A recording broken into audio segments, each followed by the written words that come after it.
नमस्कार मैत्रिणींनो, आपल्या सर्वांचे माझ्या यूट्यूब चॅनलवर स्वागत आहे. मागील व्हिडिओमध्ये आपण हाफ सर्कल उलन रंगोली मॅट डिझाईन कशा पद्धतीने रेक्झिनवर तयार करायची याविषयी माहिती जाणून घेतली. आज आपण जी डिझाईन तयार केलेली आहे हाफ सर्कलची उलन रंगोली मॅट तयार करण्यासाठी, तर त्या डिझाईनवरती उलन लावून रंगसंगतीचा वापर करत कशा पद्धतीने रंगोली मॅट तयार करायची याविषयी अधिक माहिती जाणून घेणार आहोत. आपण पाहू शकता अशा पद्धतीची आपण जी डिझाईन आहे तर ती तयार करून घेतलेली आहे. सर्वप्रथम ज्या पाकळ्या आहेत तर पाकळ्यांची जी बॉर्डर आहे तर ती बॉर्डर आपण तयार करून घेणार आहोत. आता इथे मी जी बॉर्डर आहे तर बॉर्डरसाठी हिरव्या रंगाची जी डार्क हिरवा कलर आहे तर ती उलनचा वापर करून घेत आहे. आणि सर्व जी बॉर्डर आहे पानांची तर बॉर्डर अगोदर करून घेत आहे. हा जो हिरवा कलर आहे डार्क घेतलेला आहे, जेणेकरून जी बॉर्डर आहे तर ती इथे ती उठावदार दिसणार आहे. त्यासाठी इथे मी हिरव्या रंगाचा वापर करून घेत आहे. आपण जर अगोदर बॉर्डर तयार करून घेतली तर मध्ये जो पानांचा आकार असतो तर तो आकार बदलत नाही, कारण की बॉर्डर केल्यामुळे पानांना विशिष्ट आकार आधीच आलेला असतो. परंतु आपण जर मधला भाग अगोदर करून घेतला, बॉर्डर नंतर केली तर बॉर्डर आपला व्यवस्थित लावता येत नाही. बरीचशी बॉर्डर असते तर ती मधली उलन असते त्यामध्ये ती झाकली जाते. त्यासाठी सर्वप्रथम कुठली उलन रंगोली मॅट तयार करायची असेल तर त्यासाठी सर्वप्रथम तुम्ही बॉर्डर अगोदर तयार करून घ्यायची आहे, जेणेकरून तो जो आकार आपण तयार केलेला असतो तर तो आकार कमी जास्त होत नाही किंवा तो आकार आपला बदलत नाही.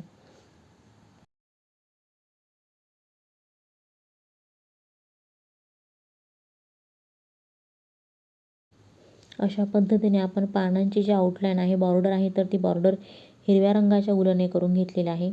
त्यानंतर मध्ये जे सर्कल आहे तर सर्कल जे मोठं सर्कल आहे हाफ सर्कल, तर तिथे देखील आपल्याला इथे हिरव्या रंगाची जी उलन आहे तर तिचा वापर करून आपला शेवटचा हाफ सर्कल आहे तर तिथे आपल्याला ते पूर्ण करून घ्यायचे आहे.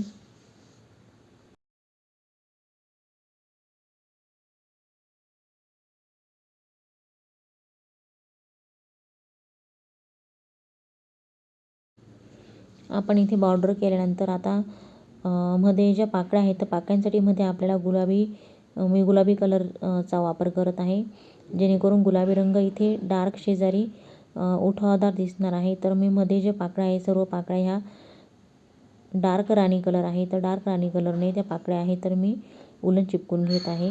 हे बघा, अशा पद्धतीने आपण पानांच्या आकारा पद्धतीनेच पानाचा जसा आकार आहे तर तशाच आकाराची उलन इथे आपल्याला लावायची, जेणेकरून तो जो आकार आहे तर तो पानांच्या आकारासारखा दिसेल. आडवे तिरपे आपल्याला इथे उलन लावून घ्यायचे नाही. तर जसा आपण पानाचा आकार काढलेला आहे तर त्या आकारा पद्धतीनेच आपल्याला इथे जी उलन आहे तर ती उलन आपल्याला इथे लावून घ्यायची आहे. अशा पद्धतीने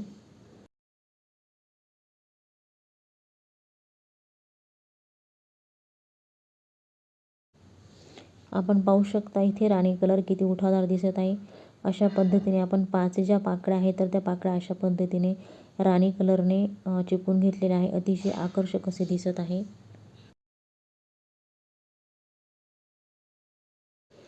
त्यानंतर आपण जे सर्कल आहे तर सर्कलला आपण जिथे हिरवी बॉर्डर करून घेतली होती तर ते हाफ सर्कल आपल्याला इथे पूर्ण त्याच्या 4 लाईनी करून घ्यायच्या आहे, जेणेकरून तो भाग इथे अजून उठादार दिसणार आहे.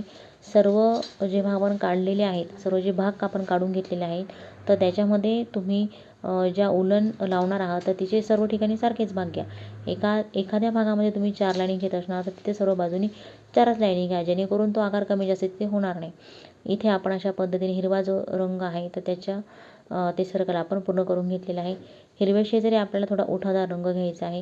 हा आपला डार्क कलर आहे, त्याच्या शेजारी उठावदार म्हणून मी इथे अशा पद्धतीने हा लाईट कलरचा थोडासा ऑरेंज कलर घेतलेला आहे, थोडासा पिवळा दिसत आहे. तर पहा, हिरव्या शेजारी तो रंग इथे अजून उठावदार दिसत आहे, तर आपण ह्या रंगाचा इथे वापर करून घेतलेला आहे. आता इथे हा थोडा लाईट दिसत आहे, तर लाईट शेजारी आपल्याला इथे थोडासा डार्क कलर घ्यायचा आहे. तर आता इथे पिवळ्या शेजारी इथे मी डार्क ऑरेंज कलर घेतला आहे. पहा किती उठावदार हा कलर दिसत आहे.